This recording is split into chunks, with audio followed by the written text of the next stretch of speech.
There are men in Seoul who move through the city like weather. You don't see them coming, you only feel the pressure drop. Kwon Jae-won was that kind of man. His name didn't appear in newspapers.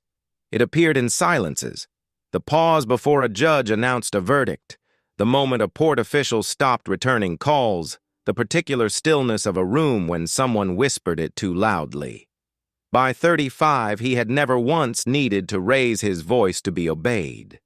He had never once stood in a doorway and been told there was no room for him. Until the night of March the 3rd, when a restaurant manager laughed at him in front of a full dining room, and a waitress from Atlanta walked out into the rain with a chocolate cupcake and 2 candles, and the most dangerous man in Korea stood in the downpour and felt, for the first time in 15 years, and something that his empire had never once provided him, the specific, devastating warmth of being seen. In the underworld of Seoul, there are men whose names you whisper and men whose names you don't say at all. Kwon Jae-won was the second kind. By 35, he controlled the economic shadow of an entire city. The gambling floors beneath Gangnam's gleaming towers, the import routes moving silently through Incheon Port, the judges and commissioners who slept easier knowing his number was not in their call log. He was not famous. Fame was for people who needed to be seen. Jae-won Kwon simply needed to be obeyed. And in Seoul, he always was.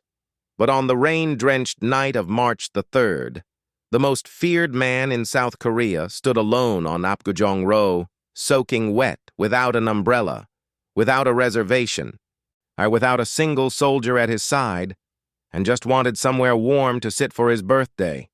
He was 35 years old. He had built an empire with his bare hands and buried his enemies with less emotion than most men feel canceling a dentist appointment. And he could not get a table. He was looked at, this tall, broad-shouldered man in a saturated black coat with rain running down his jaw. And he was told, politely and finally, to try somewhere on the main road. He was laughed at. He turned to leave. It should have ended there, in silence and cold dignity. Instead, a black waitress named Amara stepped out from behind the restaurant door, shielded a small flame from the rain with her palm, and held a birthday cupcake toward the most dangerous man in Korea. She had 2 candles. She had a borrowed matchbook.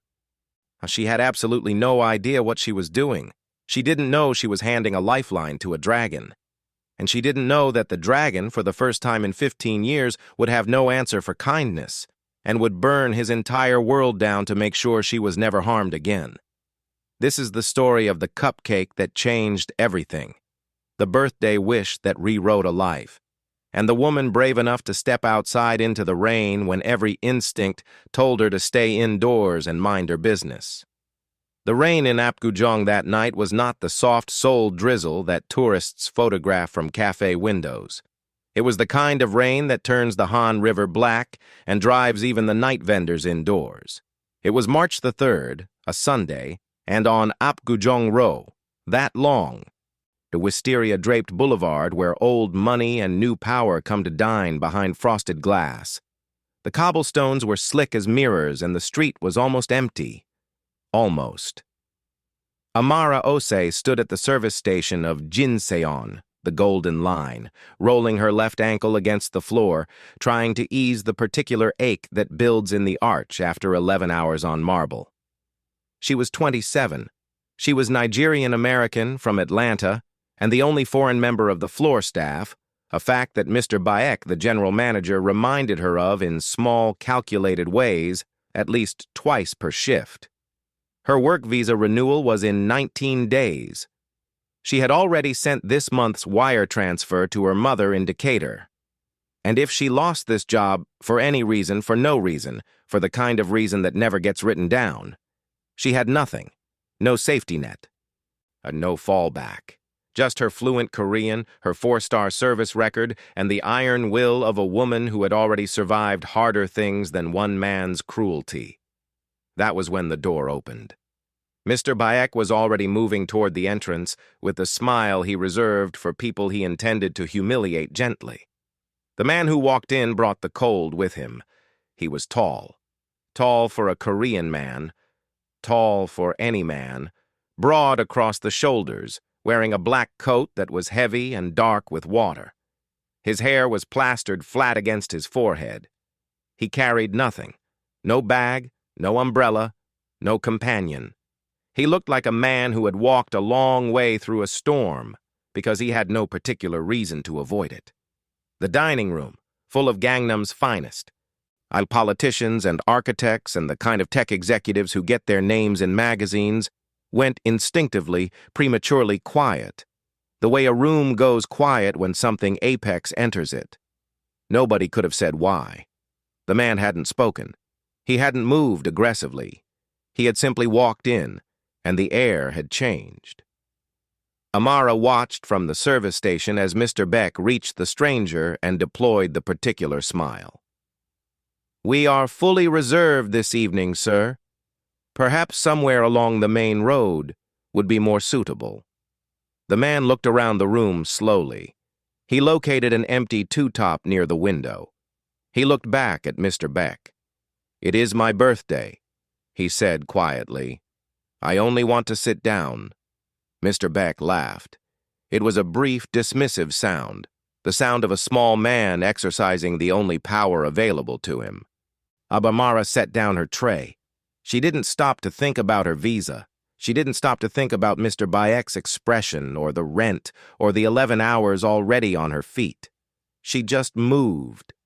The way you move when something in you decides before your brain catches up. And what happened in the next 4 minutes would set in motion a war, a reckoning, and a life neither of them could have predicted standing in the rain outside a restaurant door with a cupcake and 2 burning candles between them. But to understand what happened next, you need to understand who Amara Ose really was, and who Kwon Jae-won had become by the time the world finally sent him someone worth changing for. You need to understand something about Amara Ose before we go any further. She wasn't brave in the way movies tell you bravery looks. She wasn't fearless. She had 19 days left on her visa, a mother waiting on a wire transfer in Atlanta, and a manager who had been looking for a reason to get rid of her for months. She had every reason in the world to keep her head down, and she set down her tray anyway. That's the whole story, really. The rest is just what happened because of that one moment. If you want to see where it goes, subscribe and stay with us. And tell me in the comments, have you ever done something like that? Stepped forward when everything told you not to? Because I think more people have than would admit it. Table 7 was the worst seat in Jinseon. It sat wedged between a decorative lacquered pillar and the swinging service door, close enough to the kitchen pass that every time a runner pushed through, a blast of steam and shouted Korean hit whoever was sitting there. The lighting was bad. The noise was constant.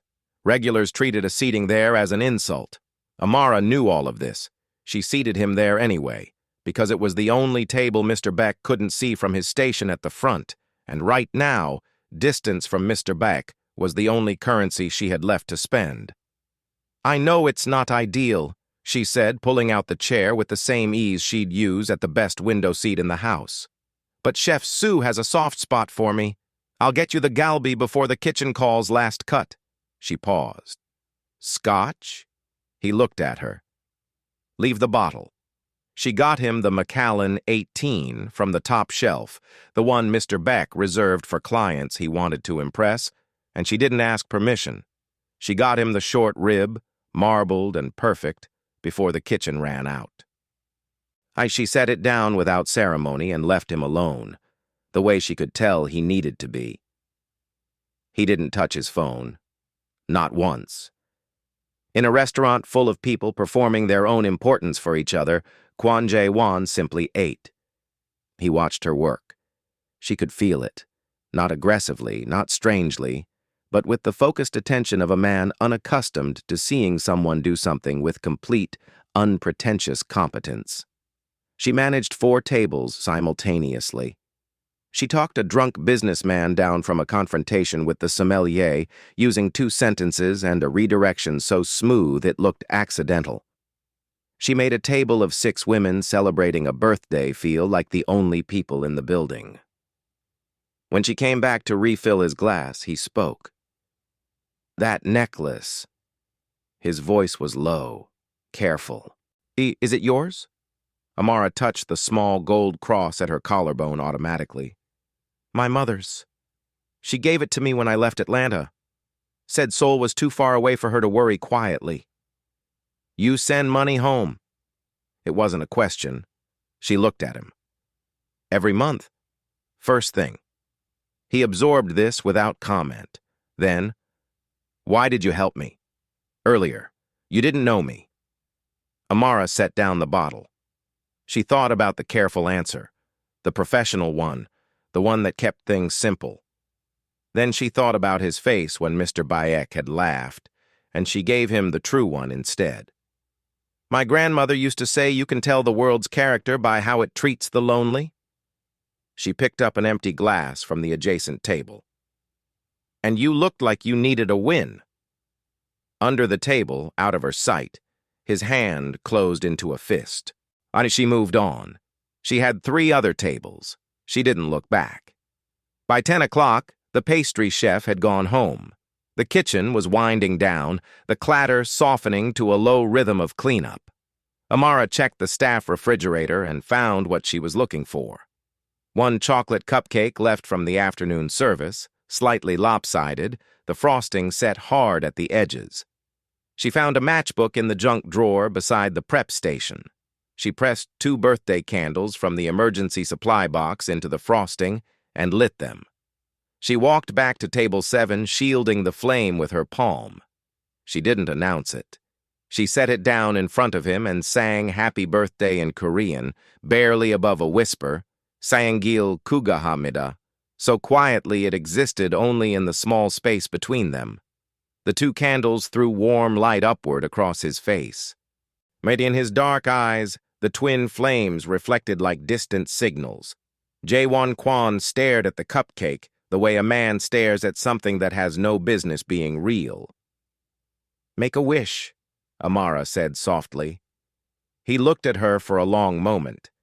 Then he leaned forward and blew out the candles. She never found out what he wished for. When she returned with the bill folder, table 7 was empty. He had gone as quietly as he'd arrived. No goodbye, no signal, just absence. She opened the folder expecting nothing. Inside was a stack of 100,001 notes, thick enough to change the shape of the next 3 months of her life. Beneath the cash, an ivory card. One side bore a gold dragon coiled in a single, self-contained loop. She turned it over. 2 words, handwritten in English. "Thank you." Amara stood at table 7 for a long moment, the card in her hand, to the candle smoke still faintly in the air. She didn't know yet that the man who had just walked out into the rain already knew her full name, her visa status, and the apartment number of her building in Mapo. She didn't know that a black Genesis was idling across the street, or that the most feared man in Seoul was sitting in the back of it, looking up at the city, making a phone call that would change both their lives. She only knew the candles were out. The table was empty, and something in the room felt different than it had an hour ago. She pocketed the card. She took the subway home that night with 5 million won in an envelope inside her apron pocket, a gold dragon business card tucked against her phone, and the particular exhaustion of a person who has done something they can't fully explain yet. She told herself it was fine. Or she told herself Mr. Beck would cool down. She had done nothing wrong. She had seated a customer. That was all. She almost believed it. Amara arrived at Jinseon at 10:45 the next morning, 15 minutes before her scheduled prep shift. The lock didn't respond to her keycard. She tried it twice, the way you try something twice when you already know the answer but aren't ready to accept it. The small light on the panel stayed red. Through the glass door, she could see the morning hostess arranging menus, and when the girl looked up and saw Amara, she looked immediately away. The specific avoidance of someone who has been told something and instructed not to engage. Mr. Beck appeared from the back corridor. He didn't come to the door. He looked at her through the glass with the flat expression of a man completing a task, and then nodded once to the security guard stationed near the host stand. The guard came outside. He was professionally apologetic. Her employment had been terminated as of last night. Her final pay would be processed by direct transfer. She was asked to return her uniform within 72 hours. He held the door open, gesturing back toward the street. Amara walked out. She kept her chin level. She kept her hands still. She waited until she had turned the corner onto the main road before she stopped walking and stood with her back against a cold stone wall and breathed. Her phone buzzed at 11:23. It was Danny, a Korean Filipina server she knew from an industry mixer 6 months ago, who worked the lunch shift at a hotel restaurant in Cheongdam. "Amara, call me. Something is happening." She called. Danny answered on the first ring, then her voice low and careful. "Beck sent a message through the Hospitality Association network this morning. 8 o'clock, before most people were even at work." A pause. "It says you were caught stealing from a guest's coat pocket during service. That you were intoxicated on the floor. He's flagged you in the national HR system. Do not hire." Amara heard the words. She felt them land one at a time, like stones dropped into still water. "Danny, I know it's not true.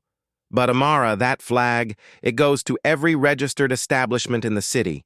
Hotel groups, independent restaurants, private clubs, everyone." Another pause, heavier. "There's something else. He apparently filed a query with the immigration office this morning.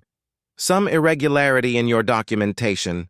It's probably nothing, but if they open a formal review—" 30 days, Amara said quietly. She knew the process. She had studied it, the way you study the terrain of a country that has never fully decided whether to let you stay. They give you 30 days to respond before they can move toward a visa cancellation. Yes. Neither of them spoke for a moment. "I'm sorry," Danny said, and she meant it, which somehow made it worse. Amara spent the afternoon walking. She went to 4 restaurants across Gangnam, places she knew, places where she had covered shifts, where managers had her number saved. At each one, she got a version of the same response, delivered with varying degrees of discomfort. One manager, a woman she had genuinely liked, wouldn't meet her eyes. "I'm sorry. There's a flag on your file. My hands are tied." Hey, by 4 o'clock, she was sitting on a bench along the Han River, the wind coming off the water cold and indifferent. The Seoul skyline rose across the far bank, glass and steel catching the gray afternoon light. Beautiful and completely uninterested in her. She took out the ivory card. She turned it over. The gold dragon caught what little light there was. On the other side, 2 words in English. "Thank you." She thought about throwing it into the river. She thought about it seriously. The clean finality of it, the refusal of whatever complication the card represented. Her thumb ran across the raised gold of the dragon's outline. She put the card back in her pocket. She sat with the river for a long time, the city gleaming across the water, and tried to decide what kind of woman she was going to be about this. Jae-won's penthouse in Hanam-dong occupied the top 2 floors of a building that had cost more to construct than most small nations spent on infrastructure in a year. Floor-to-ceiling glass on every wall, an unobstructed view of the Han River curving through the city below. Furniture chosen by a designer whose name appeared in international magazines. Everything in it was correct, considered, and expensive. It was also, at 6:14 in the morning, completely silent. Jae-won stood at the window in yesterday's shirt with a glass of water he hadn't drunk, watching the city come awake in the gray March light. He hadn't slept. Not because of the Haiyang situation, or the port negotiations that had been quietly grinding for 3 weeks, or the dozen other pressures that constituted the ordinary machinery of his life. That he hadn't slept because he kept returning to the same image. A woman stepping outside into the rain with 2 candles she had cupped in her palm like they were worth protecting. He heard Minjun's key in the private entrance at 6:30. Minjun was 41, compact and unhurried, with the kind of face that gave nothing away in rooms where faces were being read for weakness. He had been with Jae-won for 11 years. He set a folder on the kitchen island without preamble and stood back. Amara Osei, he said. 27, Nigerian-American, Atlanta-born. F2 work visa, current, no irregularities. She's been in Seoul 3 years. Clean record, registered address in Mapo, single occupant. He paused. She wires 40% of her monthly salary to a bank account in Georgia, and has done every month since she arrived. Jae-won didn't turn from the window. Baek. Minjun opened to the second section of the folder. Park Sung-baek, General Manager Jinseon, 11 years. He's been skimming the restaurant's operating account for 14 months, small amounts initially, larger ones in the last quarter. The money goes to service a debt with the Haiyang Syndicate. Gambling, mostly. He owes them 48 million won. Minjun set the folder down. He's 3 months behind on his last arranged payment. Now Jae-won turned. He looked at the folder without picking it up. This morning, he said, Baek filed something with the immigration office, a query about her documentation. Yes. We saw it come through at 8:07. Minjun's expression didn't change. It's fabricated, but it's enough to trigger a standard review window. Jae-won was quiet for a moment. Outside, a commuter ferry moved slowly across the Han, leaving a thin white line on the gray water. Send Baek's real records to the Haiyang, he said. All of it. The account transfers, the shortfall, the timeline. No message. They'll understand what it means. Minjun nodded once. And the immigration query? Close it. Call Director Hwang. Tell him it was filed in error and the matter is resolved. It will be done before noon. Jae-won set down the glass of water he'd been holding for an hour. She doesn't need to know any of this. Minjun picked up the folder. Understood. He moved toward the door, then stopped. Boss, the Haiyang will move on Baek quickly. Within the day, probably. When they start pulling his records, they're going to find the Jinseon accounts and they're going to ask who sent them. Let them ask. They may connect her to you. Then they'll know she's connected to me, Jae-won said simply. Drive carefully, Minjun. At 4:47 in the afternoon, sitting on a bench along the Han River with the ivory card in her hand and the city failing to offer her any answers, Amara Osei made a decision. She typed with her thumbs, slowly, like each word cost her something. I don't know who you are, but I'm in trouble. Please. She stared at it. She hit send. The reply came in 93 seconds. I know.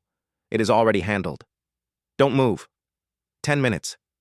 Amara read the message twice. Then she looked up from her phone. A black Genesis G90 was already turning off the Riverside Road, moving slowly and with complete certainty toward the bench where she sat, as if it had known exactly where to find her all along.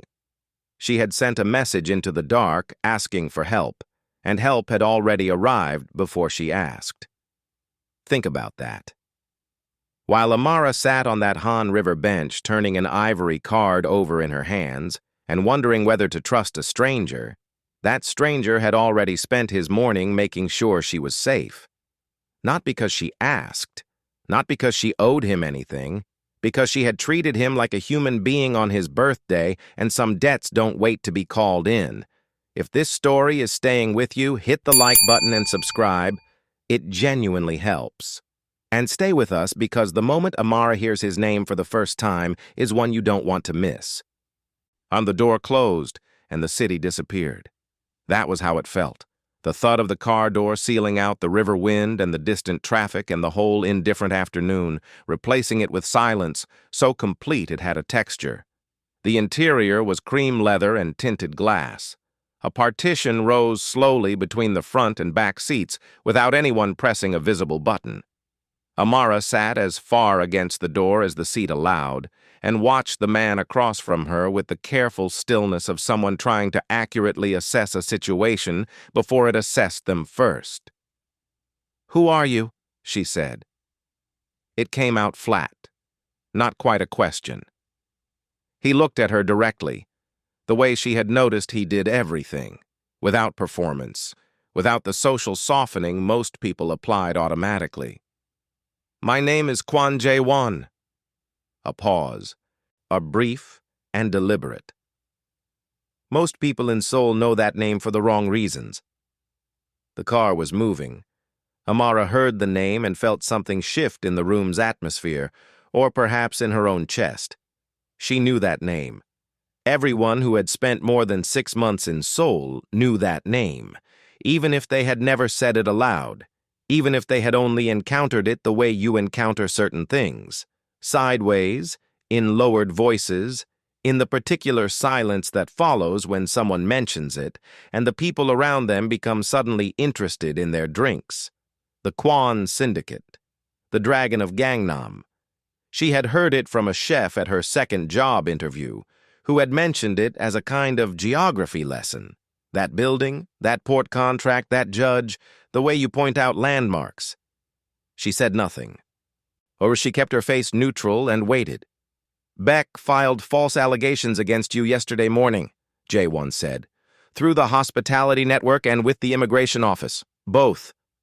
He said it without apparent emotion, as a man states established facts. "He did it because you humiliated him in front of his dining room by treating me as a human being when he had decided not to. Men like Bayek require that everyone around them participate in their cruelty. You declined." "I know what he did," Amara said carefully. "What you don't know is that Beck has been stealing from the Jinseon accounts for over a year to cover a gambling debt to the Haiyang Syndicate. This morning I sent his real financial records to the Haiyang." He said it the same way he might say he had sent an email. "The immigration query has also been closed. A director I know filed it as administrative error. Your visa status is clean." Amara stared at him. "You did that before I even contacted you." "Yes." "Why?" "Because you were in a situation caused by proximity to me, and that is a debt I pay." He said it without grandeur. It was simply how he understood the world to work. She was quiet for a moment, watching the Han River blur past the tinted window. "And the Haiyang, when they find out who sent them Beck's records, they will look for the origin. They will find my fingerprints, and they will see that I came for you afterward." He held her gaze. "They will conclude that you matter to me. That makes you a potential target. A beat. You are in danger because of me. I will not insult you by pretending otherwise." The car moved through Gangnam's afternoon traffic in its unhurried way, and other vehicles yielding around it the way water parts for something dense and certain. "I have a proposal," Jae-won said. "Legitimate. Household director for my Hanam-dong residence, managing the staff, the kitchen, the general functioning of the building.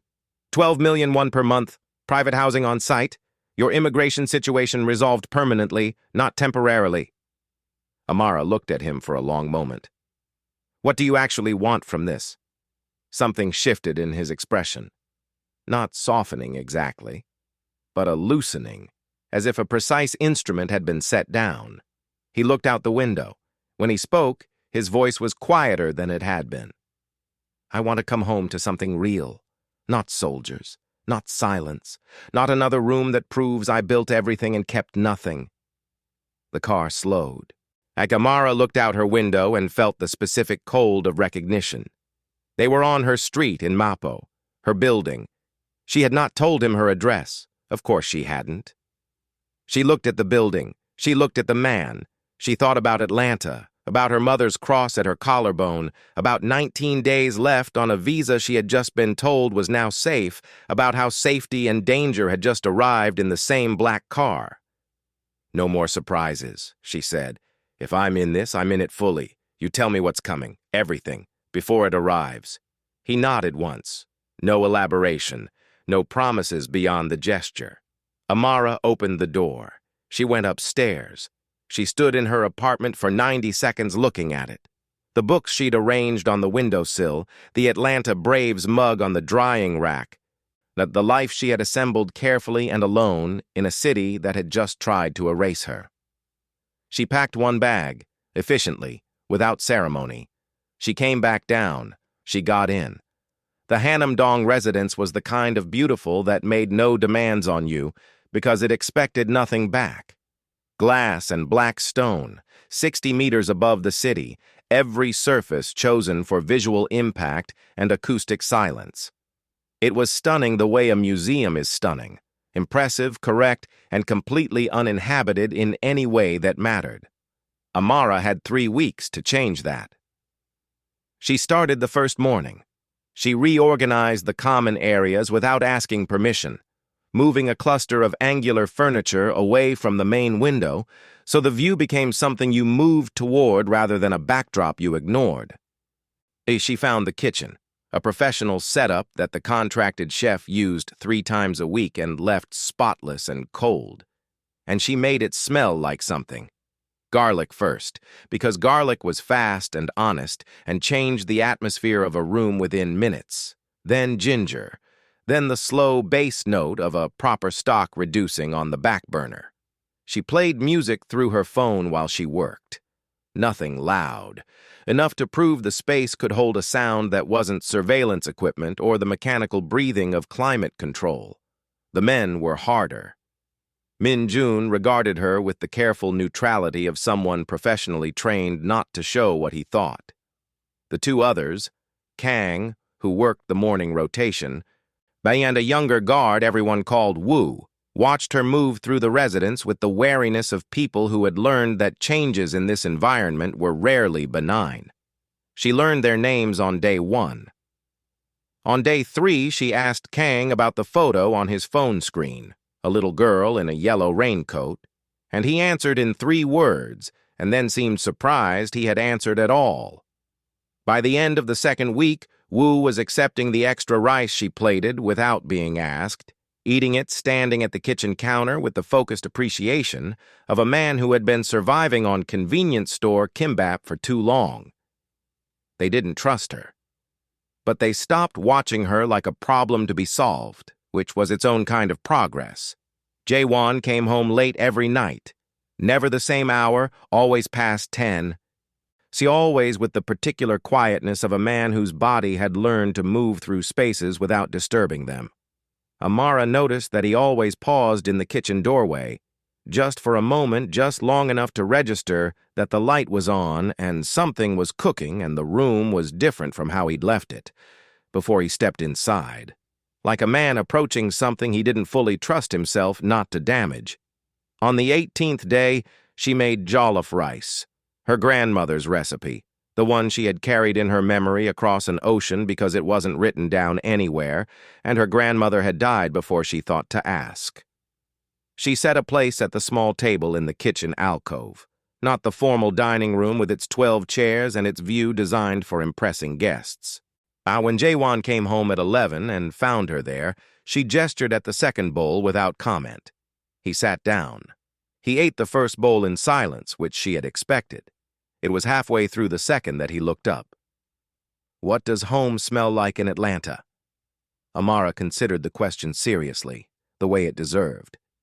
"Magnolia in July. My mother's hair oil. The specific smell of central air conditioning in a house that's too old for the system, but too loved to replace." She paused. "Rain on hot concrete." Jae-won listened with the focused attention he gave everything, as if she were conveying intelligence he needed to retain. He didn't speak again, but he finished the bowl. Min-jun appeared in the doorway at 11:40. He looked at Jae-won once, and that was enough. Jae-won set down his spoon. But the warmth in his face didn't fade gradually. It simply stopped. A switch thrown, the mask resettled so completely it was hard to remember the man who had just asked about Magnolia and rain. He stood. "Stay in the residence," he said to Amara. "No explanation. No timeline." Why? She asked. He was already moving. She watched his car leave from the kitchen window, the black Genesis pulling into the Seoul night, taillights disappearing around the hill. She stood there for a while, her grandmother's pot still warm on the stove behind her, and understood something she hadn't fully let herself see before. The man who paused in the doorway and asked careful questions about home, and the man who left a room without answering hers, were not two different people she was navigating between. They were the same man. They had always been the same man. She turned off the kitchen light and waited. The box arrived on a Thursday afternoon. Plain brown paper, no return address, no courier markings. It had come through the building's service entrance, which meant someone had known the building well enough to know which entrance the staff used and which camera had a blind spot at the southeast corner. Min-jun set it on the kitchen island and ran the scanner over it twice before he said anything. Negative for devices. Negative for chemical residue. He stepped back and told Jae-won it was clean. The smell, though, reached them before the paper was fully off. Jae-won opened it without gloves, without hesitation, with the flat efficiency of a man who has received messages like this before and understands that flinching is a form of response he cannot afford. And he folded back the brown paper, then the inner layer of plastic. Inside was a chef's jacket. White, or it had been. The front was heavily stained, dark, rust brown, the particular color that blood becomes when it has had time to set. Embroidered above the left breast pocket in the neat professional font of a kitchen uniform, back. Wrapped inside the jacket, a fish, gray, stiff, smelling of cold seawater and deliberate message. Back was gone. The hyang had collected. Pinned to the fish with a short steel pin was a folded slip of paper. Jae-won reached for it. He wasn't fast enough. Amara had come in from the hallway when she heard Min-jun's voice drop in the particular register that meant something had changed. She stood at the edge of the kitchen and saw the box and the jacket and understood the broad shape of it before anyone spoke. When Jae-won's hand moved toward the note, she was closer, and she read it first. The appetizer was appreciated. Now deliver the main course, the foreign girl, or we take the whole kitchen. She read it twice, not because she hadn't understood it the first time, but because some sentences require a second reading before the body will accept what the eyes have already seen. They want me, she said. Her voice came out steady, which surprised her. Jae-won took the note from her hand. Something moved through his expression. Not panic. Nothing as readable as that. But a tightening, a recalibration happening behind his eyes at speed. He stepped toward her and his hands closed around her shoulders, and the grip was too hard. The grip of a man whose instinct for control had arrived ahead of his intention. But you are not leaving this building. Amara looked at his hands on her shoulders, then at his face. You keep telling me where I go and what I am, she said, quietly and precisely. You forget that I walked into that restaurant on my own feet. Nobody sent me. I made that choice. A beat. Don't take that from me. Something in him registered it. His hands loosened. He released her and stepped back, and she could see the effort it cost him, not the releasing, but the standing still afterward. The silence in the kitchen was dense. Then choose, he said. His voice had changed, lower, stripped of everything except the words themselves. Tell me to put you on a car to Jeju tonight and I will do it. Safe house, full security, you're out of this city before midnight. He held her gaze.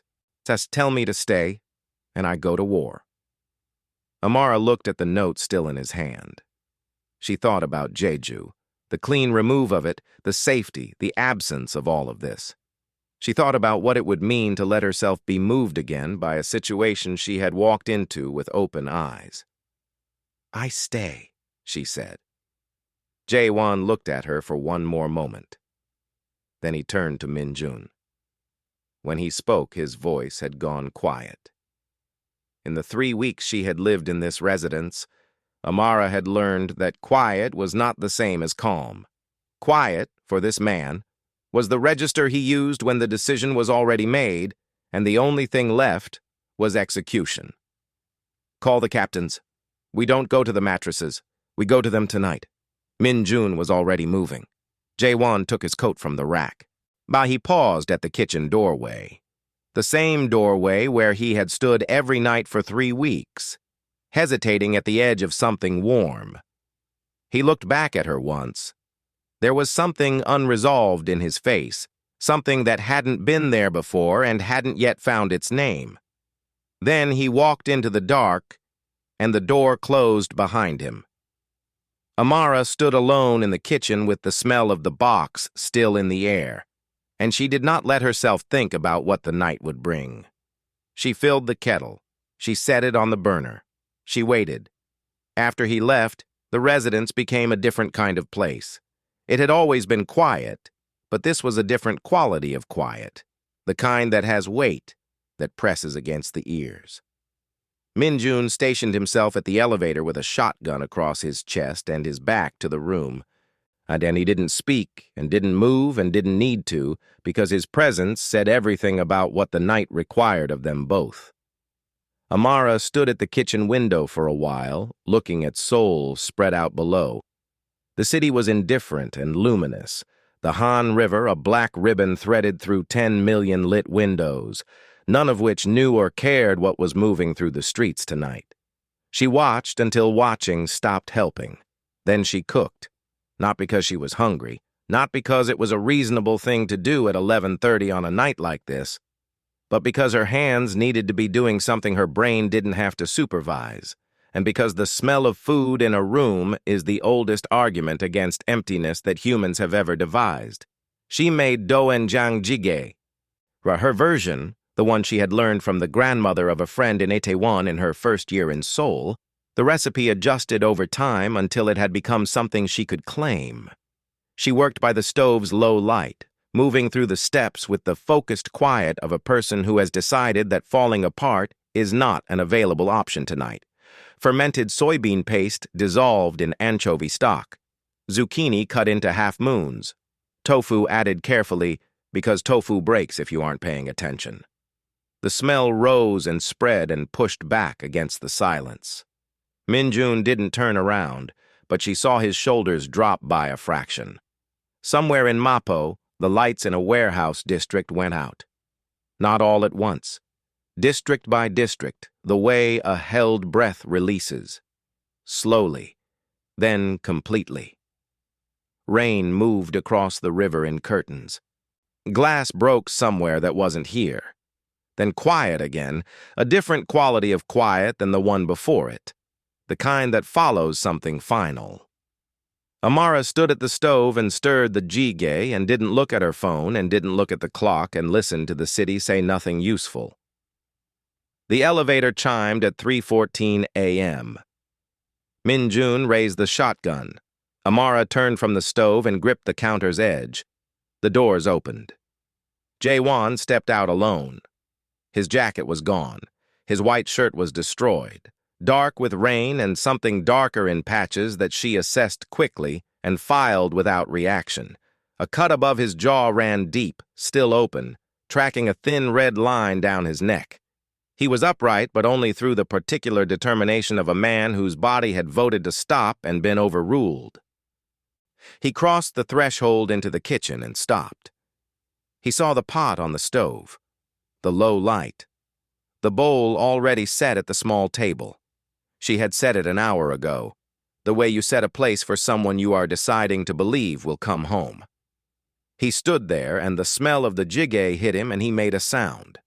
Not quite a laugh, not quite anything else. Something that lived in the narrow space between relief and something too tired to name. Amara crossed the kitchen and caught him before his legs made their final objection. She steered him to the chair, and she took the clean cloth she had prepared, because she had prepared one, because she had known, and she cleaned the cut above his jaw without asking whether she should. He let her. "Is it over?" she asked. He breathed. "The hayang is finished." The blacklist has been dismantled. A pause, measured and deliberate. Your immigration file is clean, permanently. He looked at her with the directness that was simply how he was built. You can go back to being a person in this city, Amara. You don't owe this house anything. She set down the cloth. She looked at him, this man in a ruined shirt in her kitchen chair, who had sent her a reply in 93 seconds and gone to war over a cupcake and 2 candles, and she felt the full, uncomplicated weight of the moment settle. Go eat your stew, Jae-won, she said. He pulled the bowl toward him. He ate. 2 days after the raid, the residence had returned to something resembling its ordinary rhythms. Min-jun came and went. The city outside the glass continued its indifferent business, and the cut above Jae-won's jaw had closed to a thin, dark line. He came to the kitchen table at noon and sat down across from her without preamble, the way he did everything. No announcement, no performance. He set his phone face down on the table, which she had come to understand meant he intended to be fully present for whatever came next. She waited. I have been in contact with an attorney, he said. Investment and corporate restructuring. He has worked with other organizations making similar transitions, legitimate ones. He said the word without irony, without apology, as a technical description of a direction. The shipping holdings can be re-registered through a licensed logistics company within 18 months. The entertainment venues are cleaner. Those could convert within a year. The property portfolio is the most complex. That would take 3 years, possibly 4. He paused. There are relationships that would have to be dissolved. People who would read the restructuring as weakness and move accordingly. There would be a period of significant exposure. Amara looked at him across the table. You haven't told anyone else this? No. Why are you telling me? He held her gaze steadily. Because you asked me to tell you what was coming. She was quiet for a moment, turning it over. The weight of what he was describing, the years of it, the cost of it. Outside, Seoul was bright and cold and fully itself. 12 million people moving through their lives in the city that Kwon Jae-won had spent 15 years learning to control from its shadows. She thought about the cupcake. She thought about the 2 candles and the dark kitchen and the way he had looked at the flame like a man who had forgotten that small things could still illuminate. What did you wish for? She asked. That night at table 7, when you blew out the candles. The silence that followed was the longest he had ever let sit between them. She didn't fill it. She had learned over these weeks that his silences were not absence. They were the sound of a man being honest with himself before he was honest with anyone else. When he spoke, his voice was even and quiet and entirely undefended. I wished I had met you 10 years ago. Before I built something, I can't leave without burning it down first. Amara looked at him for a long moment. At the scar on his jaw and the gray that had come into his hair at the temples and the hands on the table that had done things she would never ask him to detail, and had also, 2 nights ago, come home to her kitchen and eaten a bowl of stew like a man returning to something he hadn't known he'd been missing. Then start the fire, Jae-won, she said, and I'll help you build something that doesn't need to be hidden. He looked at her the way he had looked at the cupcake that first night, as if he was calculating whether he was allowed to want it. The fortress that 15 years of absolute necessity had built around him held for one more moment. Then just slightly, just enough, something in it gave way. He didn't speak. He didn't need to. He simply reached across the small table and turned his hand palm up, and she placed hers in it. And that was the whole of the conversation that mattered, 1 year later. The restaurant on the side street in Mapo had no sign visible from the main road. You had to know to turn at the corner with the old persimmon tree, walk half a block, and look for the warm light spilling through a fogged window. Above the door, in understated gold lettering, Yonggwa Bik, the Dragon and the Light. It was impossible to get a reservation, not because of exclusivity. There was no dress code, no velvet rope, No manager with a practiced smile designed to make you feel insufficient. It was impossible because the food was extraordinary, and the room made every person in it feel like they had come to exactly the right place. Word had spread the way word spreads about things that are genuinely good, person to person, quietly, insistently. On a Tuesday evening in March, at the corner table in the back that the staff had quietly designated Table 7, a man sat reading the menu. It was dog-eared. He had circled 3 things in pencil and crossed out 2 others in the particular way of someone who took the question of what to eat seriously. The chair across from him pulled out. Amara slid into the seat and set a single chocolate cupcake on the table between them. 1 candle, already lit, the small flame perfectly steady in the still air of the warm room. Jae-won looked up from the menu. He looked at the cupcake. He looked at her. "You already know what to wish for," she said. He leaned forward. He blew out the candle. He didn't close his eyes. He didn't make a wish. He already had everything he wanted, and he knew it. And for a man who had spent 15 years building an empire to fill a silence, the knowing was the whole of it. The candle smoke rose and disappeared into the warm light of the room, and outside on the Mapo side street the city carried on, and inside Table 7 held 2 people who had found each other in the rain over a cupcake and 2 candles, and had decided, slowly, honestly, at considerable cost, that it was enough to build a life on. It was, and that is where we leave them. A man who built an empire to fill a silence, and a woman who walked out into the rain with 2 candles and no plan, sitting across from each other at Table 7 in a restaurant that smells like something real. Amara didn't set out to save anyone. She just refused to look away from a human being who needed a win. And Jae-won didn't set out to change. He just met someone who made the old life feel smaller than the one he could see ahead. That's the thing about kindness. It doesn't announce itself. It just steps forward when everyone else steps back. If this story moved you, please hit the like button and share it with someone who needs to hear it today. And tell me in the comments, what was the moment that got you? Was it the cupcake, the car, the stew at 3 a.m.? Thank you for staying until the candle went out. Don't forget to subscribe for more stories like this.